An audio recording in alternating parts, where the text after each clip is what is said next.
evening, ladies and gentlemen. This is Arun Mehra here, and I'm delighted to have Smita on the webinar tonight. Hello, everyone. Nice to see you. And tonight's topic is marketing and patient care in your practice. And tonight, we're going to talk about for 20-25 minutes on this subject, which is very close to my heart and Smita's heart. 15 plus years of experience of doing this, particularly with clients, but even more particularly with Smita's practices at the Neem Tree. So what we'll do, we'll crack on. Hopefully you'll get an idea of what we're talking about and get an idea of what things you should be looking for. So let's crack on. I can move this on. So who are we? Just a quick thing. It's a picture that makes us look a little bit younger than we are now currently. Yes, and this is the real us. yeah, it's the real us. I'm an accountant, for those of you who don't know, the owner and managing director of the Samara Group of Chartered Accountants, practice sales and financing, working with dentists pretty much for the last 15 years. And I am Smita, Managing Director of the Neem Tree Dental Group. Created and started the Neem Tree back in 2004. And though we've sold one, this is our 5th site, but the current running of 4 practices at the moment. And all of them have been squat practices. And yeah, here we are. And they're all private as well. So, yeah, fully private. Yeah. So on that note, since they're all private, there's not been an element of NHS. So trying to understand marketing, trying to get the marketing right has been a challenge. It has been something that we've both learnt and made plenty of mistakes upon. So hopefully tonight we'll just share a few tidbits to you. So let's crack on. Who are we? And this is our new addition to our family this week. This is Teddy, our new addition and family dog. Little Cavapoo. She's about that big. Yes. And very sweet, but very demanding. It's like having a new baby. So if you hear a little dog scratching on our door in a minute, you know what it is. So that's where we're going. Bear with us. So let's move on. So tip 1. My thoughts is, and our thoughts are, don't try and be everything to everyone. Now, if you look at very successful businesses out there, from places like McDonald's to Apple to you name it, they go after one thing and they go after a particular market. So for McDonald's, they're aiming at high volume, low cost. You get burger and chips, and that's about it, okay? And a milkshake, and maybe a few varieties of that. But that's what they're doing. They do very well. Looking at the other end of the spectrum, looking at Apple, they're going for very much design-orientated computers for people who want the latest look, the latest trendy gadget. That's what they're going for. So when it comes to the context of your dental practice, you need to choose the market that you want to go after. And what we've seen over the last 20 years or so is a lot of mixed practices. And so a lot of mixed practices are out there, and it's quite good if you've got a contract and you can get some patients in as an NHS and then offer private services. But really, going forward, I think that's going to change. And if you're going to be successful in private care, patients are more discerning. You're going to have to choose your market and try and build a business within that market. At the same time, you'll need to build a brand around that market, build a team around that market. So remember, marketing isn't just about the logo and how a website may look. It's about the ethos and what's behind that brand, what's behind that business. So it's how the team are trained, how the team are presented, how the team communicate. All of these aspects are very important. And when you're trying to build this brand, you need to try and be noticed in that market. There are 11,000 odd dental practices here in the UK. You need to stand out. You have to be different. So think, what are your USPs? How can you be different? How will you stand out amongst that crowd of dental clinics? And remember, people who want to spend money in a dental practice, they can easily go and spend it on buying a new handbag or going on a holiday for the cost of what they want to spend on. So think about, how could you stand out to make people want to come and spend their money at your practice? And just something to add there. So an example would be, for example, in our Wandsworth practice, when we opened up, it was very much known at the time as Nappy Valley. So a lot of young mums with their babies, walking around with very expensive pushchairs, but going for a lot of coffee mornings. And that was a market at the time that we were targeting. And we made sure we sort of infiltrated into that market. Funnily enough, I was one of these moms with a little baby at the time. So I joined lots of mother and toddler groups. And again, obviously with an opportunity to talk to these new moms about their children and whatnot, but I had a bit of a secret agenda, and I wanted to sort of market to that demographic and treat that demographic as well, as did my colleagues. And so we really focused our attentions on that. We were very clear our demographic was 30 to 40-year-old young professionals, a lot of mums, and we figured at the time, and still true, that mums in a household make most, if not all, of the health decisions, not only for themselves and their husbands or their partners, but also for the children. And the idea was that we win them over, then we win the whole family over. We were very clear that we're not dealing with sort of older children in that practice, in that area, or we're not dealing with the elderly. So we had a very narrow niche in terms of our demographic that we were aiming to target and service. Right, okay, so that's tip 1. Tip 2. Think design and the patient experience. So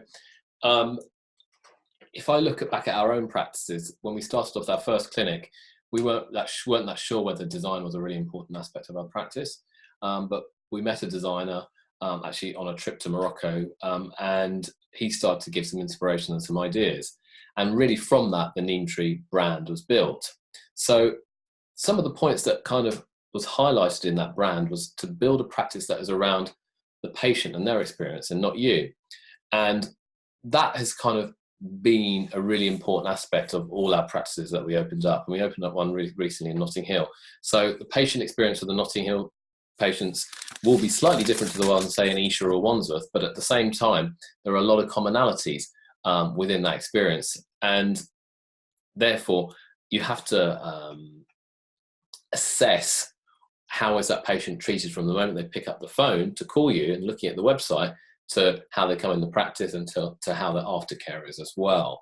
And in order to do all of that, again, it goes back to having the right people in your team. It's about having a culture of caring and patient service and trying to make those patients feel special as well. So do you want to add a little bit? Yeah, I think for my part, I think it just goes back to my previous comments on the previous slide. It all goes back to the demographic that you're serving, because the people that you're serving, you should design and make the practice in accordance with that.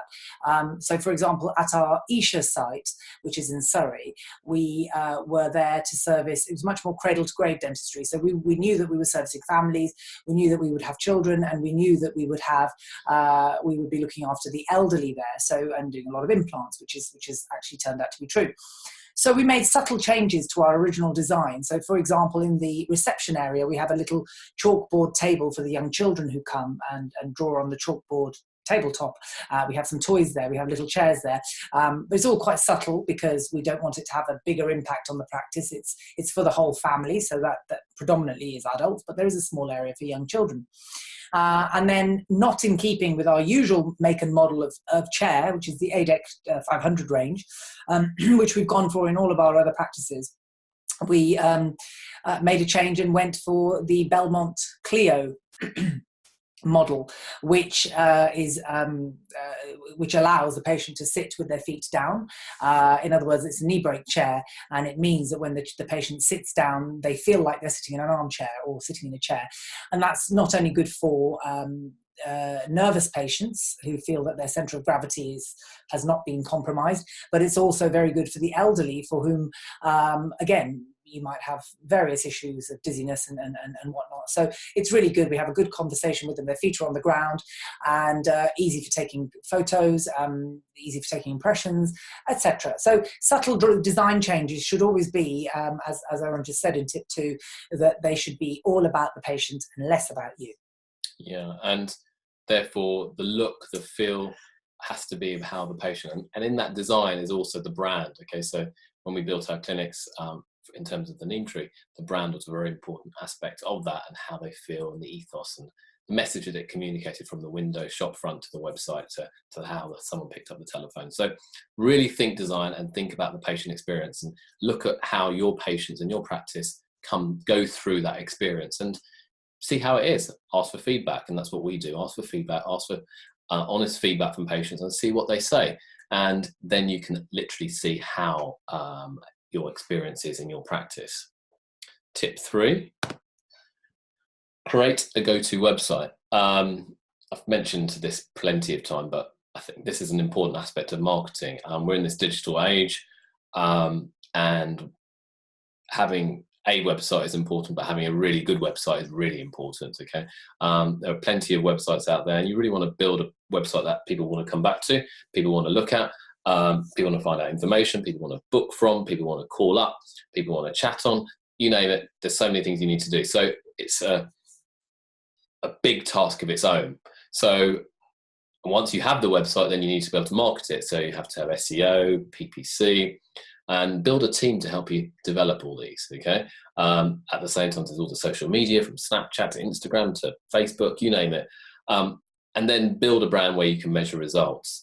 So my experience, especially in the last few years, I think more and more of our effort has been going on to online, whilst we've done a lot of offline marketing, which has been very, very successful in certain of our clinics. More now time and effort is just being put into the online aspect. And then once you've got your online aspect, you want to try and dominate that local market that you're trying to go after. So if you're in a particular area, try and dominate that market so you're always at the top of the search engine and people know you are in that particular marketplace.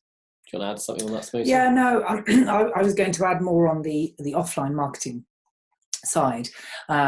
So, you know, I'll come back to... Talk to it. Talk about it. Okay, fair enough. So, I mean, nothing to add so much with what you've just said. I mean, the only thing to say is that of late, we've please do go and have a look at our website, neemtree.co.uk. We've had various websites before, and various companies have got involved, but at the moment, touch wood, we feel that we seem to be getting something right, and you know, that everything's being measured, everything's being you know, targets are being set, and trackers are being laid, and trackers are being followed. So it just keeps us very much in the loop, minute by minute, if we wanted to.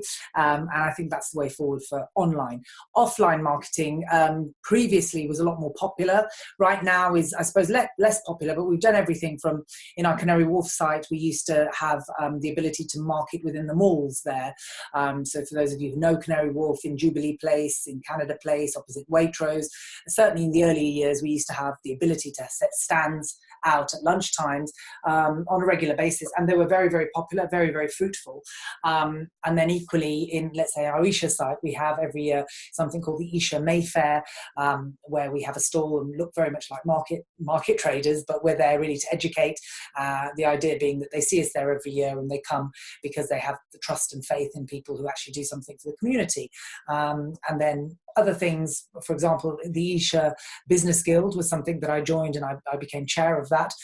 Again, there was a reason for that, because local community is very important to me. So I wanted to be part of that local business community.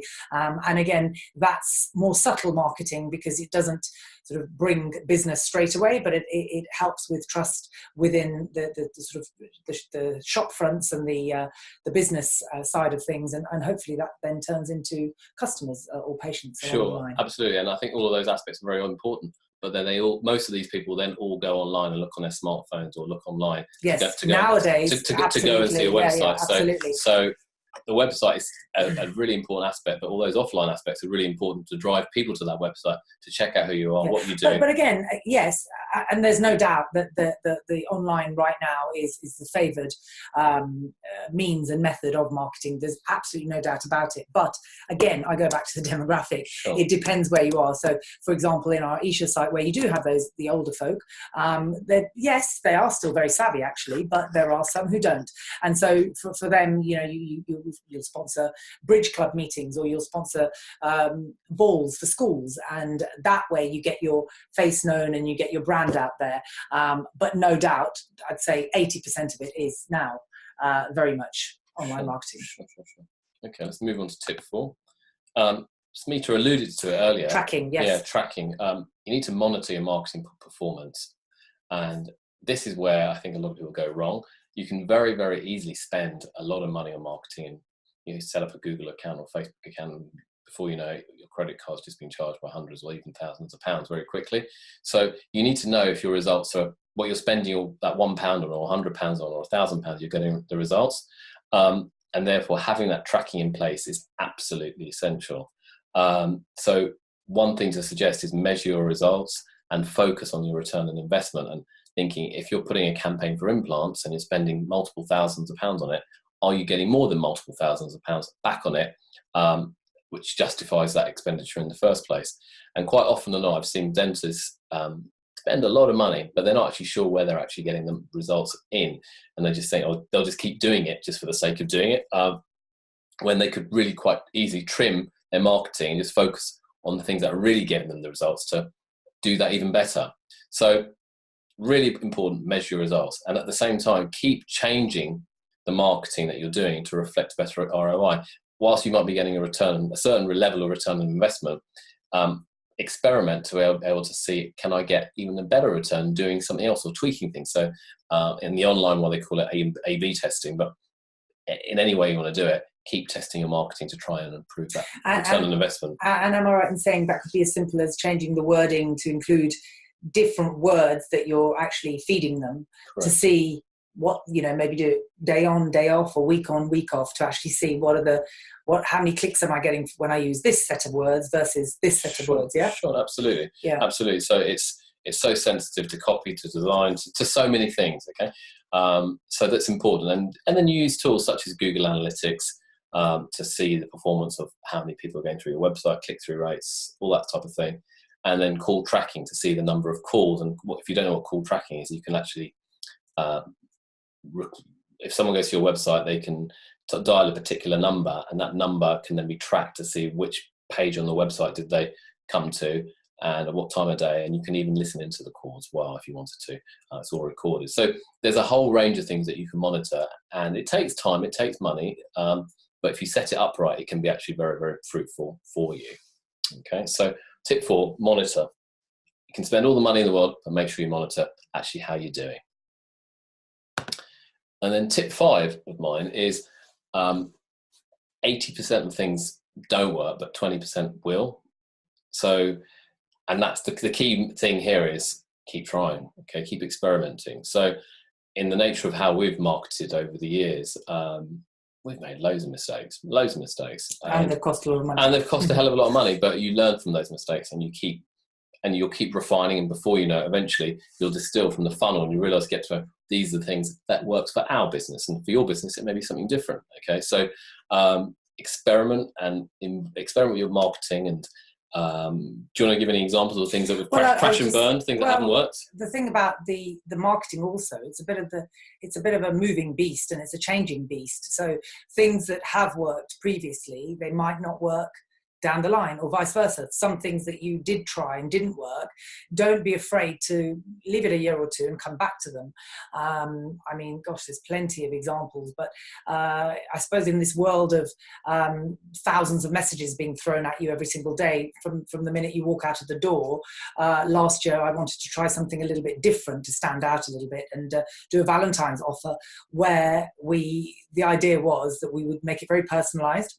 We would make quite a personalised card, and we would put that in a red envelope, and we would handwrite everybody's names, people who hadn't been for 2+ years to the practice, in order to try and win them back, rather than send a generic email saying, we're missing you, why don't you come back to us? So I paid somebody a lot of money for them to, and their team, to handwrite all the envelopes.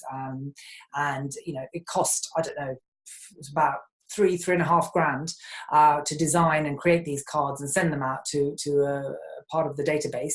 And they did a data cleanse as well. People who hadn't been for so many years, they're still living in the same address. Do they have their same details? Anyway, to cut a long story short, we did this exercise. I was so excited because I just thought we'd get such a big ROI, return on investment.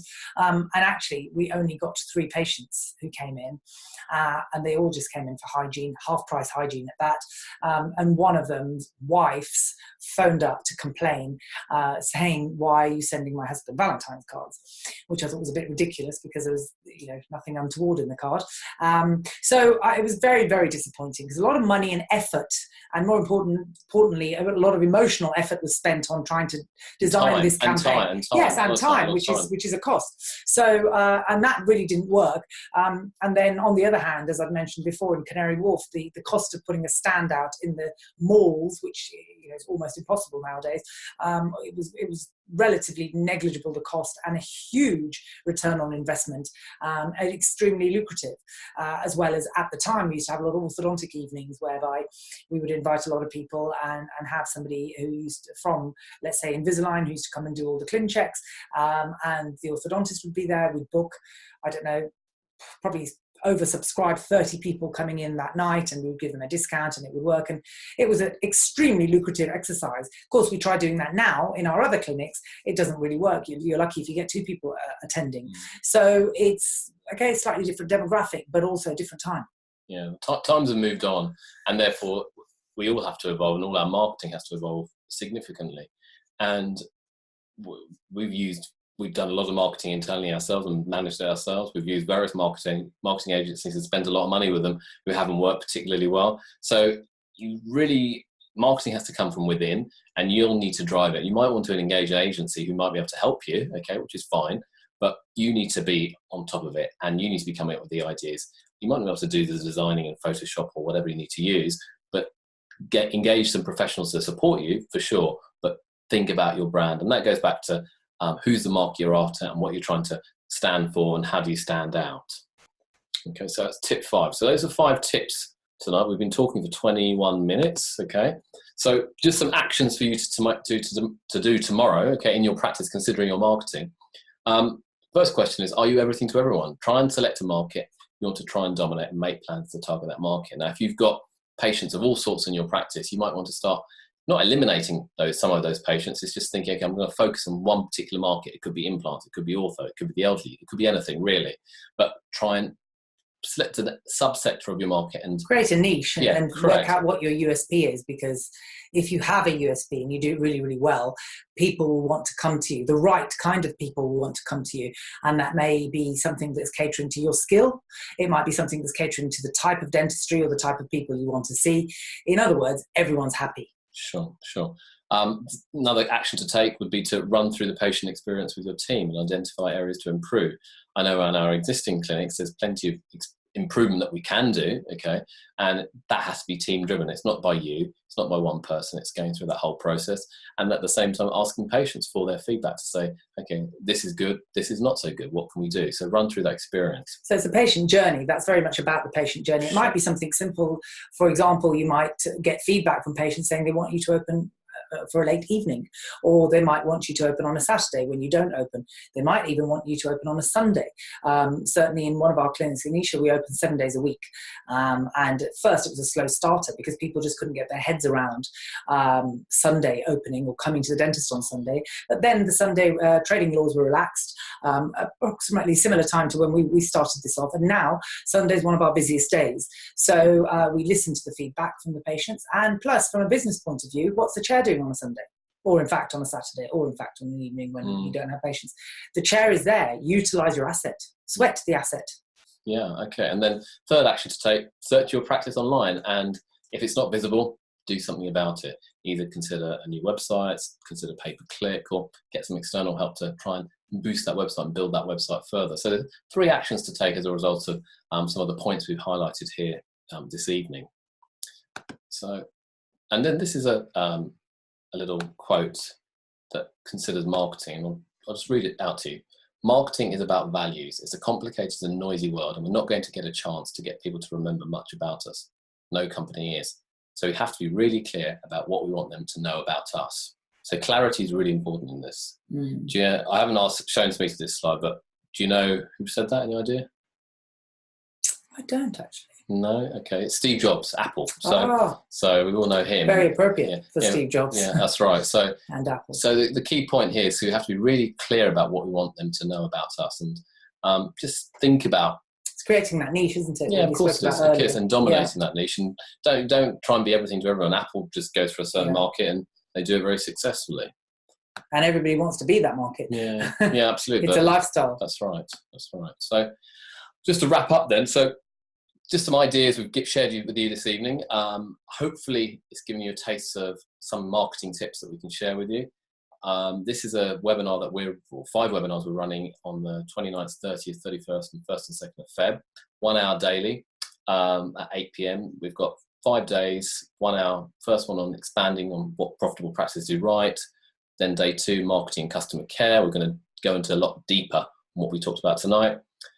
Day 3 is about understanding your finances to grow your profits. Day 4 is leading and building a motivated team. And day 5, mistakes to avoid when growing a practice. And we've seen plenty of those, and we've experienced plenty of those ourselves as well. We've got a great offer. If you book by the 26th of Jan, it's 199 plus VAT. We have limited spaces, and all the webinars will be recorded. So you can always go back and watch them if you wanted to. And before the webinar, if you sign up, you can post some questions and we'll address those in the webinar. So you'll get an email after this event tonight. And we've certainly got a decent number of bookings already, and we'd welcome you to come along. I think you'll get a lot of value if you're really serious about growing the practice profits. So in summary of tonight's webinar, don't try and be everything to everyone. Think design and the patient experience. Think about that journey of the patient, how they're experiencing it. Are they having a great time? Are they experiencing the best what you can offer? Build a go-to website. Keep monitoring away. Keep monitoring your website, your performance, and keep experimenting. Don't be afraid to make mistakes.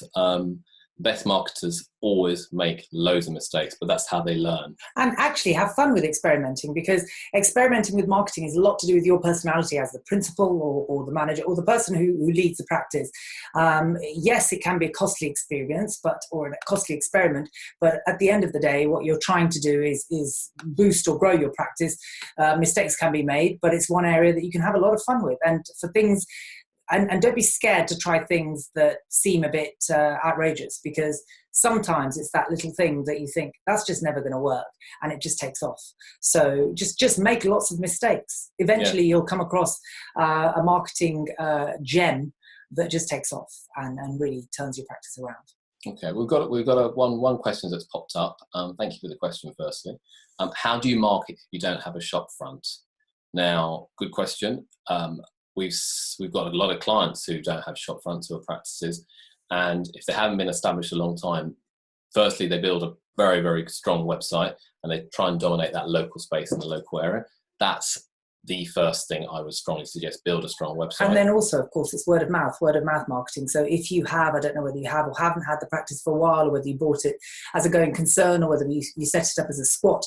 But certainly if it's been going for many years, then word of mouth marketing is invaluable. And we recommend for certain clients who want to buy practices that are going concerns, but they're on the 5th floor of some building, they're the only kinds of businesses we recommend do go on the 5th floor. Otherwise, try and get something with visibility or shop front or whatnot. But word of mouth, and then online marketing, but also where you get into the community, and you might have community events. Depends what kind of place you're in. Difficult to assess without further knowledge. Yeah, I think so. And I think it goes back to community. If you're going to be if you don't have a shop front, it's imperative in this marketplace that you get into the community. Local people know you, local other businesses know you, and you build that relationship with those people. Once they get to know that relationship, then they know you're there. That will then help you grow and build your business further.